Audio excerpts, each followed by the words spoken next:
नमस्कार प्रेक्षकांनो, स्टार प्रवाहावरील लक्ष्मीच्या पावलांनी या मालिकेच्या आगामी भागात आपण पाहणार आहोत की नैना ही आपला जीव धोक्यामध्ये घालून चांदेकरच्या सर्व प्रॉपर्टीचे पेपर हे अद्वैतला आणून देते आणि अद्वैत हा तिला बोलतो, तू माझ्यासाठी हे सर्व काही केलंस, स्वतःच्या जीवाला धोका असताना देखील. तेव्हा नैना बोलते, मी माझ्या बहिणीसाठी कलासाठी एवढं करू शकेल, हेच माझं भाग्य आहे.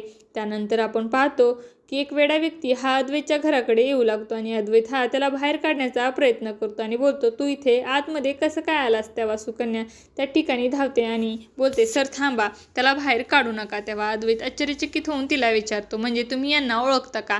आणि त्यावेळेस त्या ठिकाणी राहुल आणि रोहिणी देखील येतात आणि तो वेडा व्यक्ती हा त्यांना पाहून बोलतो, ॲक्सिडेंट, कार, मी तुझं नाव सांगेल, असं तो बडबडू लागतो. आणि तेव्हा रोहिणी देखील घाबरते.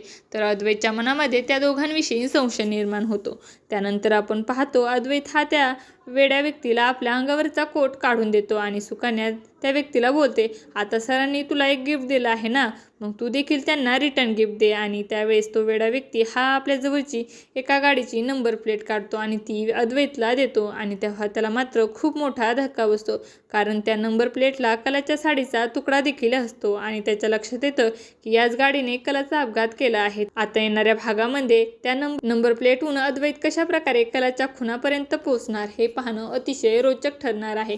तुम्हाला जर आपला व्हिडिओ आवडला असेल तर चॅनलला लाईक, शेअर आणि सबस्क्राईब करायला विसरू नका. धन्यवाद.